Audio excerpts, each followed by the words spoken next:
राग द्वेष के विजेता, मोक्ष मार्ग के प्रतिपादक चरम तीर्थंकर श्रीमन भगवान महावीर स्वामी के चरणों में कोटि कोटि वंदन करते हुए एक भावावतारी, चर्चा चक्रवर्ती, भीष्म प्रतिज्ञाधारी, अखंड बाल ब्रह्मचारी, आचार्य सम्राट पूज्य श्री जयमल जी महाराज साहब के चरणों में कोटि कोटि वंदन।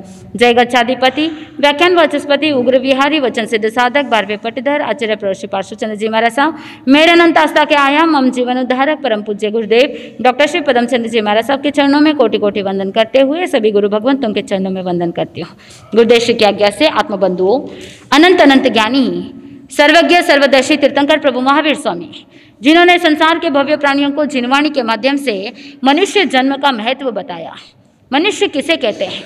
ज्ञानी जन कहते हैं मननशीला इति मनुष्य, जो चिंतन कर सकता है, जो मनन कर सकता है, जो अपनी आत्मा का हित और अहित समझ सकता है, उसी को मनुष्य कहते हैं। लेकिन ज्ञानी जन कहते हैं कि जो चिंतन नहीं कर सकता, जो मनन नहीं कर सकता है और जो हमेशा अपने हित अहित का सोचता नहीं है, वो मनुष्य होकर के भी पशु के समान हो जाता है।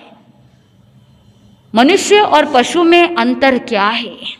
ज्ञानी जन कहते हैं कि पेट भरने के लिए तो पशु भी पेट भर लेते हैं, जीवन जीने के लिए भी पशु जीवन जी लेते हैं। पशु के अंदर एक आता है बंदर, जिसे वानर भी कहते हैं। वह का मतलब होता है और वह का मतलब होता है अथवा, वह का मतलब होता है ये हो सकता है या वो हो सकता है। ज्ञानी जन कहते हैं कि वह प्लस नर, यानी वो भी क्या है? नर के समान है। केवल शरीर के अंदर, आकृति के अंदर, आकार के अंदर हाथ पैर मनुष्य के जैसे दिख रहे होंगे, लेकिन बंदर अपनी आत्मा का हित अहित नहीं समझ सकता। इसीलिए भगवान महावीर स्वामी कहते हैं कि मनुष्य और पशु के अंदर अंतर अगर है तो वो सिर्फ और सिर्फ मनन करने की ताकत के कारण से वो अंतर पड़ जाता है। आत्मबंधुओं, आगमकार कहते हैं कि मनुष्य जन्म को प्राप्त करने के बाद हित अहित का सोचना चाहिए, लेकिन अगर हित अहित का नहीं सोचे तो बहुत बार बिना विचारे कार्य करते हैं तो बड़े अनर्थ भी हो सकते हैं। एक गांव के अंदर एक तेली रहता था। तेली का काम होता कि कोई भी गांव के अंदर जो भी लोग होते तो वो कभी तिल लेकर के आते तो घानी के अंदर बैल को घुमा करके घानी से तेल पिलवा देते हैं। कभी तिल्ली का तेल, कभी सरसों का तेल, कभी कपास का तेल, तो कभी सिंगदाना का तेल। अलग अलग प्रकार से जिन जिन को जिस जिस तरह का तेल चाहिए होता वो वहाँ घानी के अंदर तेल पिलवा देते।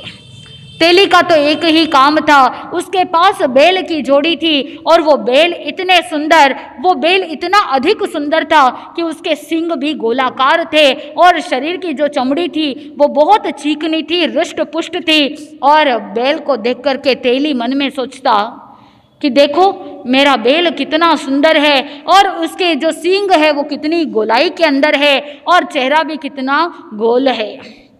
मन में विचार करता और राजस्थान के अंदर अधिकांश तिल्ली का तेल उपयोग में लेते, क्योंकि हर एक क्षेत्र का अपना अपना प्रभाव होता है, हर एक क्षेत्र का अपना अपना प्रकृति होती है। भोजन वात वर्धक होता है राजस्थान के अंदर, इसीलिए वायु का शमन करने के लिए शरीर के अंदर वात नाशक हो, इसीलिए तिल्ली का प्रयोग किया जाता है। आत्मबंधुओं, वो जो तेली अपने बैल को देखता, कभी कभी मन के अंदर विचार आता था कि मेरा जो ये सिर है, मेरा सिर भी गोल है और बैल की जो सींग है वो सींग भी गोलाई के अंदर है। ये सींग की जो गोलाई है वो मोटा है या मेरा सिर मोटा है? क्या मेरा सिर इस सींग के अंदर फिट होता है? वो तेली इस तरह से विचार करने लगा। आत्मबंधुओं, यह आत्मा का हित नहीं है, वो चिंतन नहीं कर रहा है, मनन नहीं कर रहा है। इसी का नाम है अवज्ञाना यरिये, यानी अप ध्यान। जहाँ पर आर्त ध्यान है, जहाँ पर ममत्व की भावना है, जहाँ पर मूर्छा की भावना है, वो तिल्ली अनावश्यक विचार कर रहा है कि इस गोलाई के अंदर क्या मेरा सिर उसमें फिट हो जाएगा। ऐसे ही बार बार विचार करने लगा।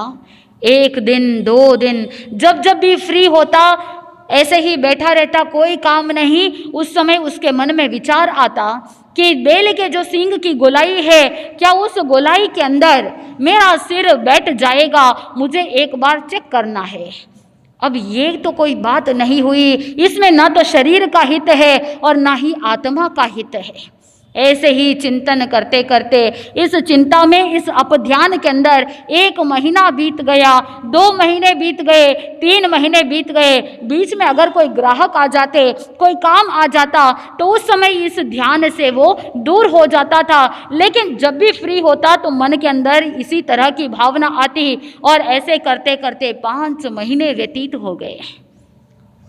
आत्मबंधु, 5 महीने व्यतीत होने के बाद भी एक बार ऐसे ही बैठे बैठे विचार कर रहा था और अचानक एक बार पत्नी बोलती है कि 6 महीने हो गए हैं, आप क्या दिन भर सोचते रहते हो, करते क्या हो, कुछ समझ में नहीं आ रहा है। उस समय वो तेली विचार करता है, मैं इसी विचार को लेकर के 6 महीने बीत गए। 6 महीने में ये मैंने एक ही चिंतन किया, एक ही विचार को सोचा कि बेल की सींग की गोलाई में मेरा गोल चेहरा, मेरा गोल सिर उसके अंदर बैठ जाएगा या नहीं बैठेगा। 6 महीने से सोच रहा हूँ, लेकिन अभी तक कोई रिजल्ट मिला नहीं। और 6 महीने बाद अब उससे रहा नहीं गया। उस समय जैसे ही घानी के अंदर बेल तो घूमते रहते हैं, घूमते ही रहते हैं, घूमते ही रहते हैं। और आपको पता है कि जब घानी के अंदर बेल घूमते हैं तो उनके आंखों के ऊपर पट्टी लगाई जाती है, ये सोच करके ताकि एक ही जगह पर घूमते रहे तो उनको चक्कर ना आए और उसके बेल के अंदर ये फीलिंग ना हो कि वो एक ही जगह पर घूम रहे हैं। ऐसा विचार करते हुए बेल के आंखों पर पट्टी बांधी जाती है। अब तेली ने ना आव देखा ना ताव, तेली तुरंत बेल के दोनों सींग के बीच में अपना सिर घुसेड़ देता है और जैसे ही सिर डालता है तो वहां पर बेल चौंक जाता है। बैल को शौक लगता है और शौक लगने के कारण से जहां पर बैल को रोक दिया था, लेकिन चौंक जाने के कारण से वो बैल दौड़ने लग जाता है। अब बैल इतना तेजी से दौड़ रहा है क्योंकि वो हक्का बक्का हो गया है, उसे नहीं पता कि कौन बैठा है और वहाँ इतना जोर जोर से घूम रहा है तो वहाँ तेली फंस जाता है।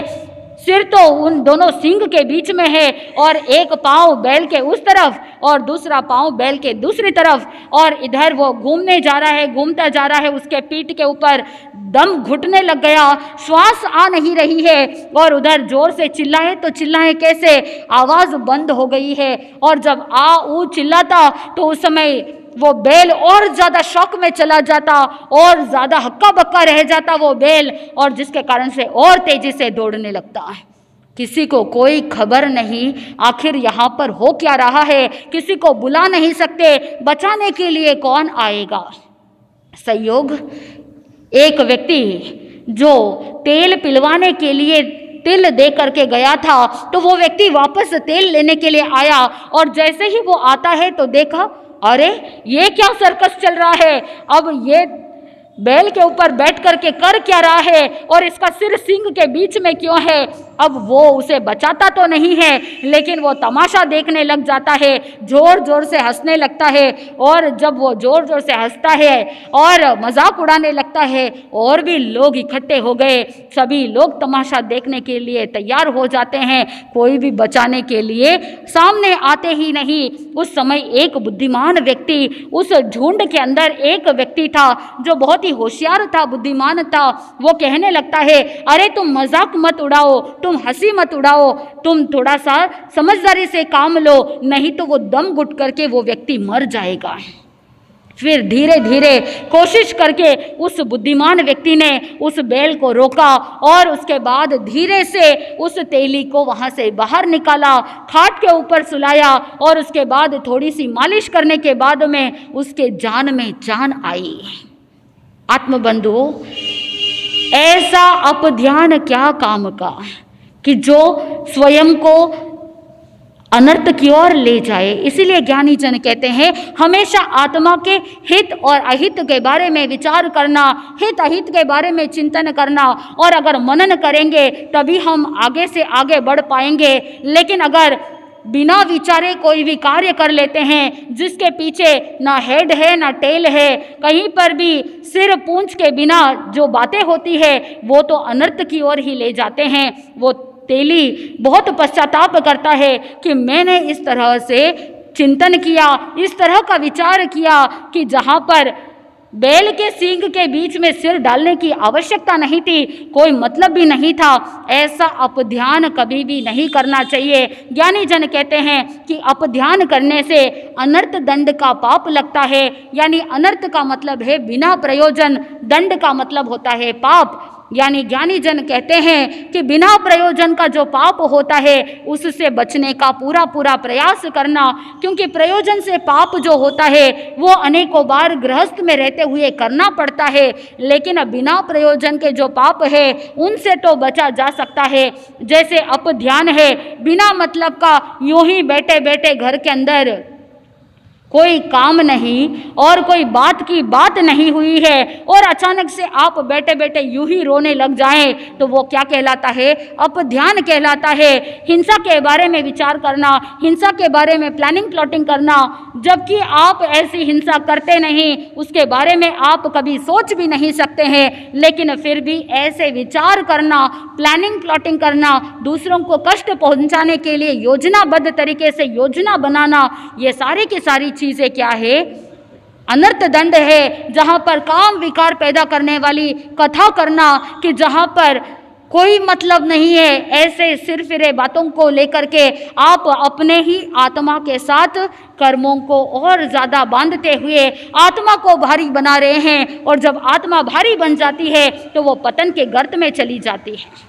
आत्मबंधुओं, इसी प्रकार से स्वयं के आत्मा का हित और अहित इसका चिंतन मनन नहीं कर रहा था गौशालक। भगवान महावीर स्वामी तो अपनी आत्म रमणता के अंदर तल्लीन थे, लेकिन गौशालक अपने ही वाचाल प्रकृति से बाज नहीं आ रहा था। उसने ना तो अपनी आत्मा का हित सोचा, ना ही उसने अहित के परिणाम के बारे में चिंतन किया, और बार बार पिटाई हो रही है, बार बार उसे हमेशा अपमान सहन करना पड़ता है। आपने पूर्व के प्रवचन के अंदर सुना था कि किस तरह से वेशिकायन तापस को उसने जुओं का घर कह दिया। वो कहने लग जाता है, क्या तुम्हारा ये जो जटाएं हैं वो जुओं का शय्यातर है? इस तरह से उसका अपमान किया। बार बार उकसाने के वजह से तापस को क्रोध आ गया था, और उसी क्रोध के कारण से तेजोलेशा का प्रहार किया। लेकिन वो तो प्रभु महावीर स्वामी थे जिन्होंने उसे रक्षा की, और रक्षक बन गए भगवान महावीर स्वामी। स्वयं की शीतल तेजोलेशा के माध्यम से प्रभु महावीर स्वामी ने गौशालक को बचा दिया। और उस समय वो जो वेशिकायन तापस था, उसने प्रभु महावीर स्वामी को देख करके कहा कि भगवान बनते मैं जान गया हूँ, मैं जान गया हूँ।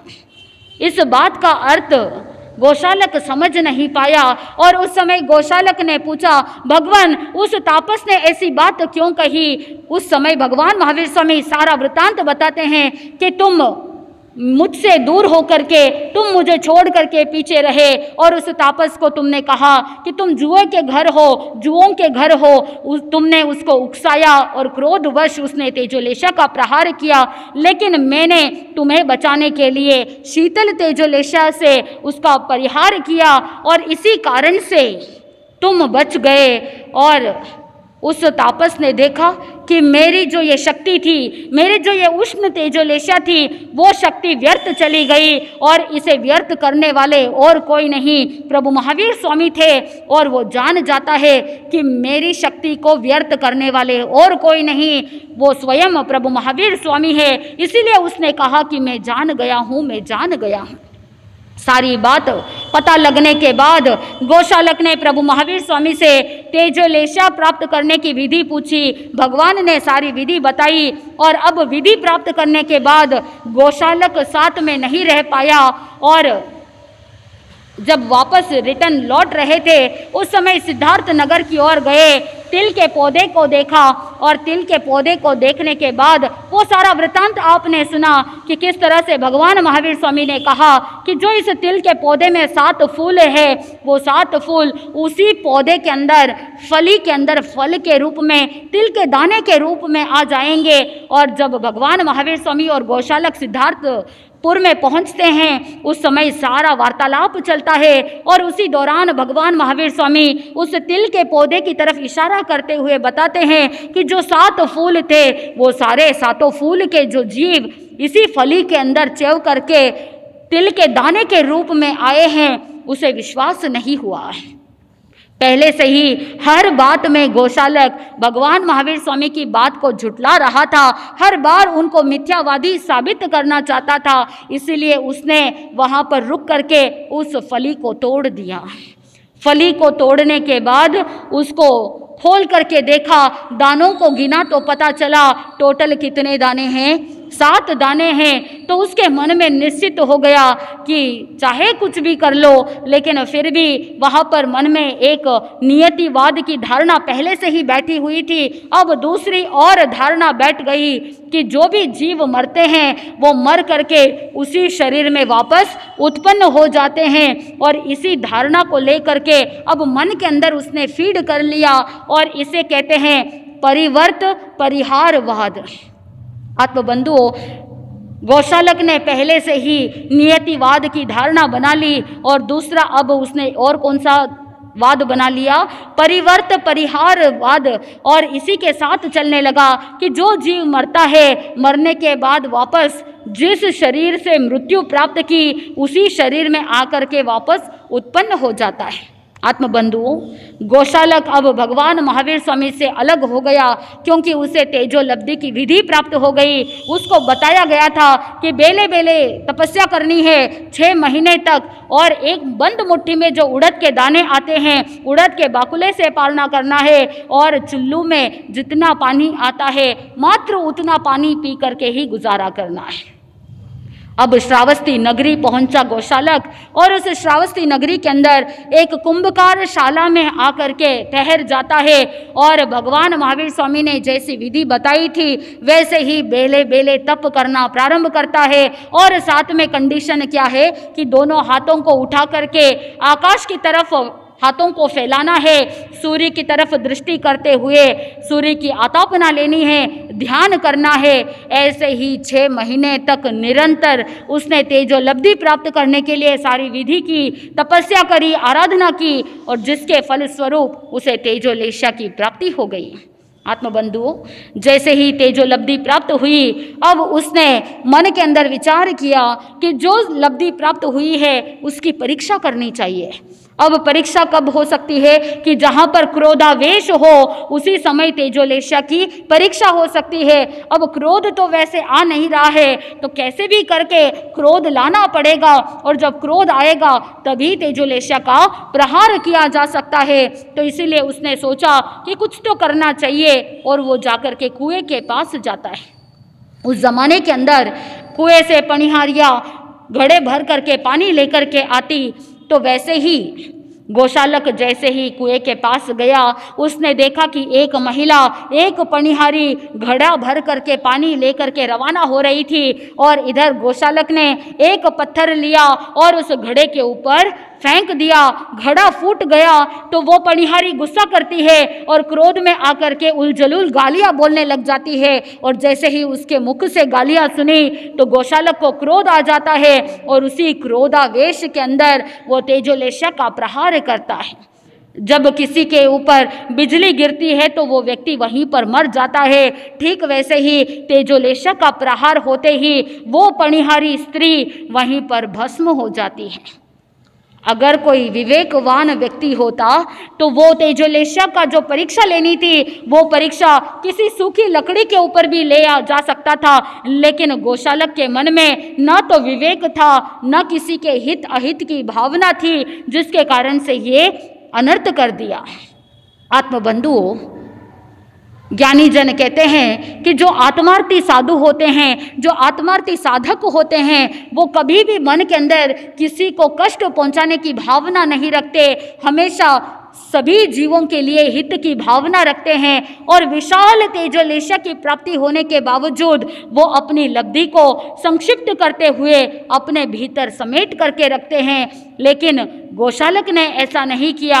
अब जब लोगों को पता चला, गांव के लोग भयभीत हो गए। देखो, ये तो शक्तिशाली महात्मा है।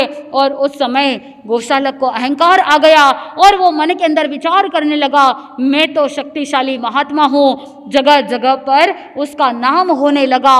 और इधर जैसे ही क्रम आगे बढ़ता रहा, रास्ते के अंदर गोशालक को भगवान पार्श्वनाथ के 6 संत मिलते हैं जो संयम से पतित हो गए और इधर उधर घूम रहे थे।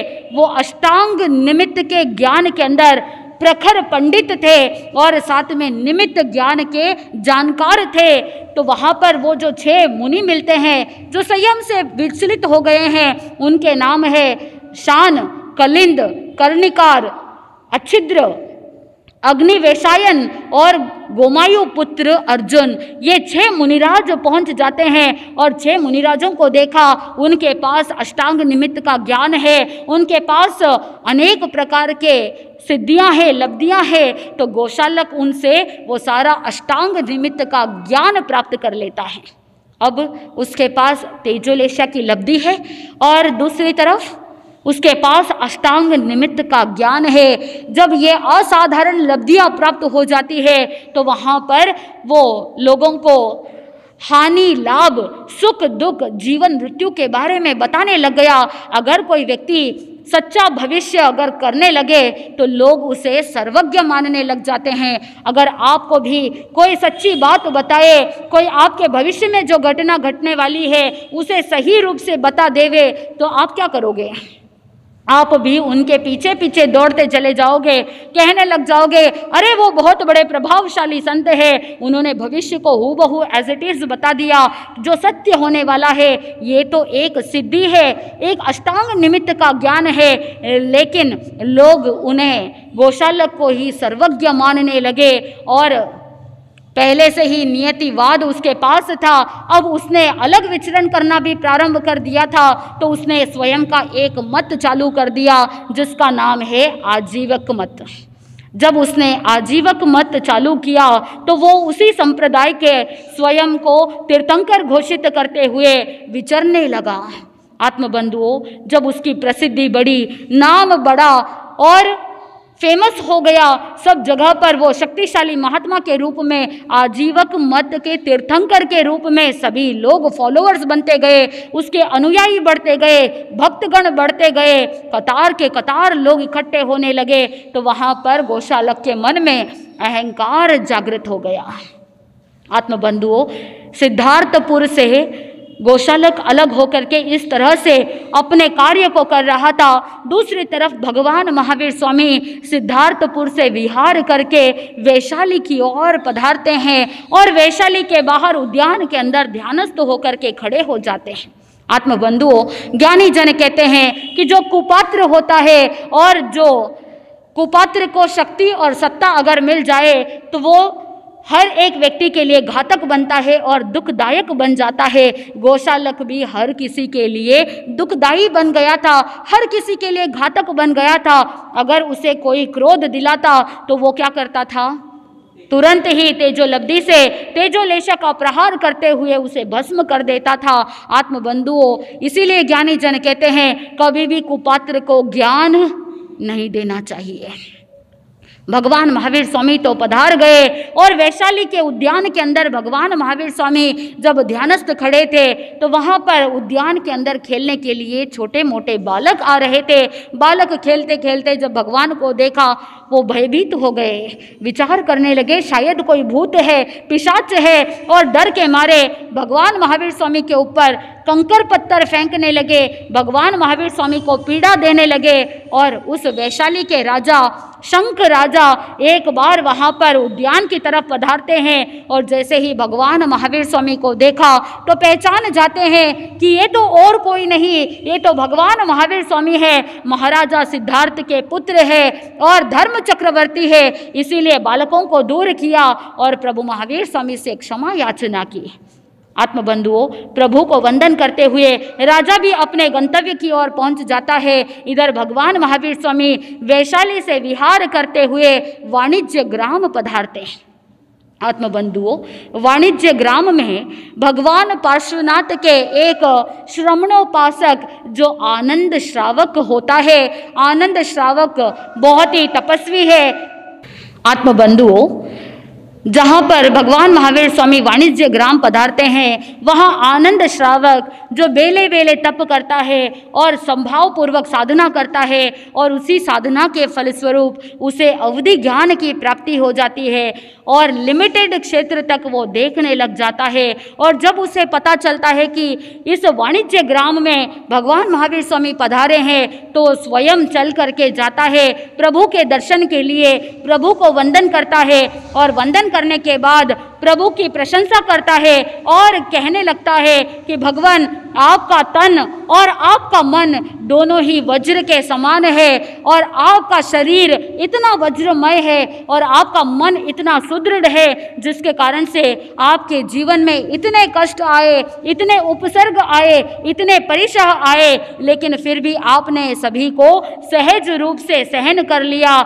आपका तन और मन दोनों वज्र के समान होने के कारण से ही ये संभव हो पाया है। लेकिन अगर कोई दूसरा व्यक्ति होता, कोई साधारण मनुष्य होता, तो वो तो कभी का मृत्यु को प्राप्त कर जाता था। लेकिन आपका शरीर और आपका मन इतना सुदृढ़ है कि आप किसी से हारते नहीं और आप तो क्षमा के सागर है। ऐसे प्रभु की स्तुति भक्ति करते हुए आनंद श्रावक प्रभु को वंदन करता है और वो भी अपने स्थान पर लौट जाता है। अब प्रभु महावीर स्वामी वाणिज्य ग्राम से विहार करते हैं, श्रावस्ती नगरी पहुंचते हैं।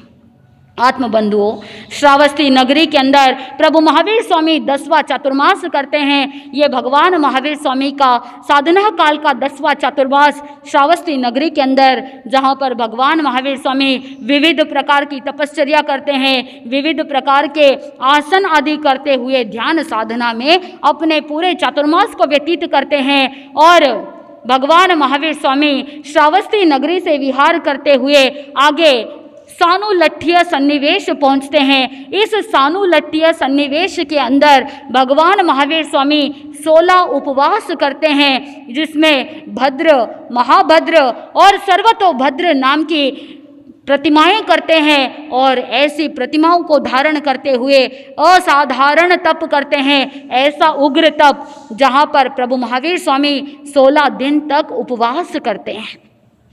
पहली प्रतिमा है भद्र प्रतिमा, जिसके अंदर 4-4 प्रहर में चारों दिशाओं के अंदर कायोत्सर्ग किया जाता है।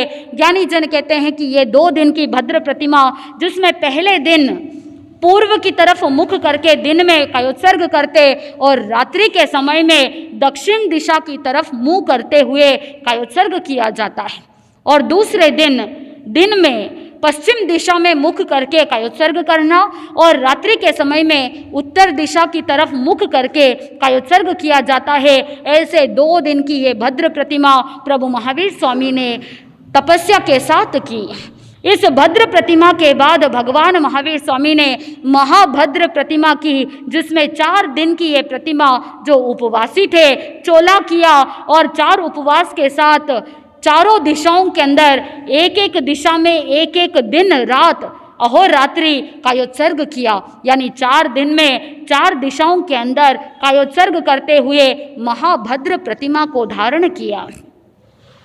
तीसरी प्रतिमा है सर्वतोभद्र प्रतिमा, जो 10 दिन की प्रतिमा है। और इस 10 दिन की प्रतिमा में प्रभु महावीर स्वामी 10 दिशाओं के अंदर एक दिन रात कायोत्सर्ग किया। 10 दिशाएं कौन कौन सी है? 4 दिशाएं पूर्व, पश्चिम, उत्तर, दक्षिण और 4 वी दिशाएं जो कोण होते हैं, ईशान कोण, नैऋत्य कोण, वायव्य कोण और अग्नि कोण। ये 4 कोण जो विदिशाएं कहलाती है, उन 4 विदिशाओं में और एक ऊंची दिशा और एक नीची दिशा, ऐसे 10 दिशाओं के अंदर प्रभु महावीर स्वामी दिन रात कायोत्सर्ग करते। 10 दिन तक ये सर्वतोभद्र प्रतिमा ऐसे कुल मिला करके 16 उपवास के साथ 16 दिन रात उन्होंने उग्र तपश्चर्या की। असाधारण तप के कारण से प्रभु महावीर स्वामी ने बहुत कर्मों की निर्जरा की। अब 16 दिन का उपवास तो पूरा हुआ, अब क्या करना चाहिए? पारणा करना चाहिए।